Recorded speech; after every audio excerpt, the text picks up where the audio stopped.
This is the story of Nacht und Untoten.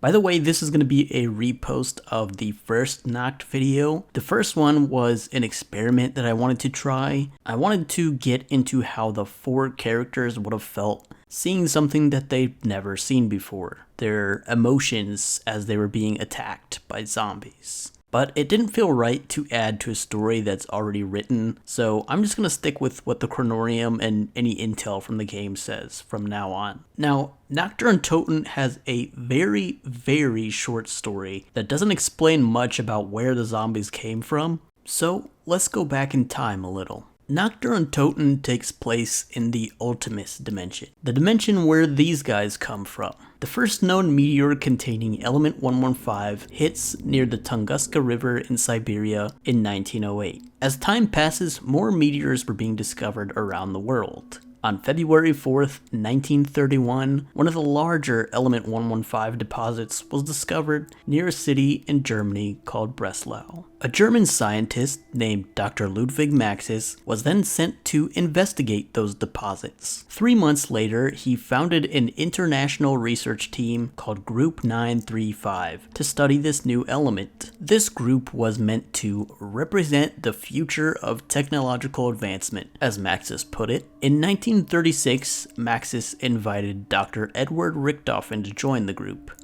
and he accepted. One of the major inventions the group created was the matter transference prototype, the first teleporter. Maxis and Richthofen tested it a couple times, but each test was unsuccessful. Anything or anyone they put in would come back chemically changed or in a catatonic state. Eventually, one of the subjects would be reanimated and Maxis got it to obey commands. However, this didn't last very long.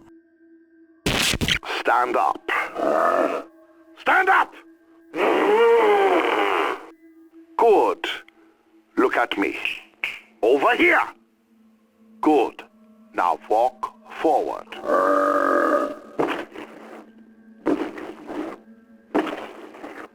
Excellent.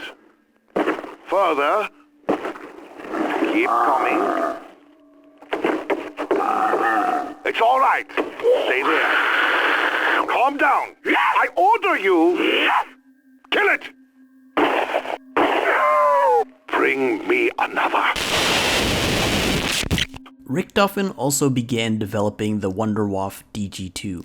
Toward the end of 1939, Dr. Maxis was concerned that Group 935 was getting low on funding and wrote a letter to the Reichstag High Command. The Reichstag gave Maxis the money and showed interest in Group 935's weapons research, teleportation technology, and the undead subjects. Maxis was later concerned that the German government would cut funds to Group 935. So, once again, on July 13th, 1940, Maxis wrote to the Reichstag High Command. This time, he asked for more money and more Element 115.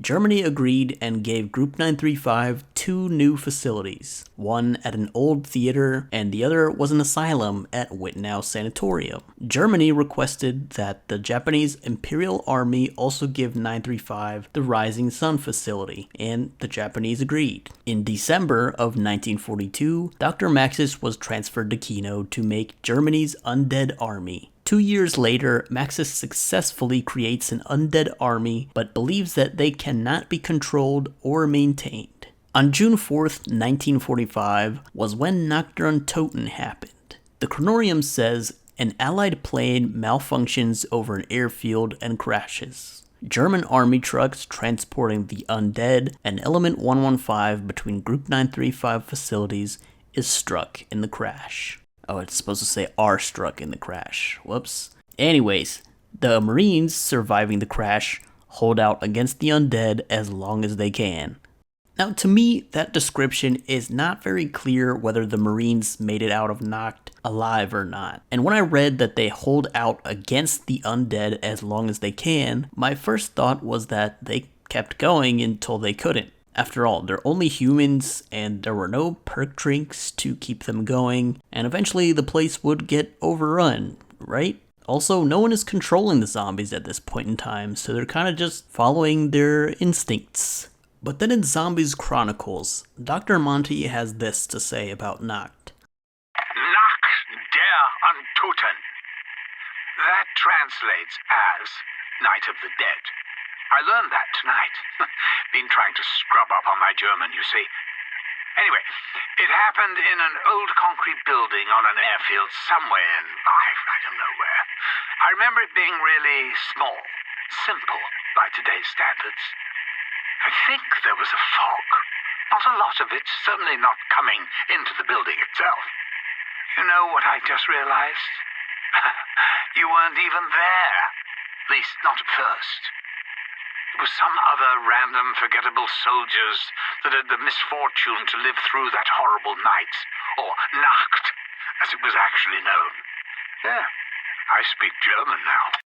This message was directed toward the Ultimus crew. In Chronicles, the multiverse is so fractured and things are not the way that they should be. Instead of the original unknown Marines being at Nacht, the Ultimus crew shows up there. In those last sentences, Monty says it was some other random, forgettable soldiers that had the misfortune to live through that horrible night.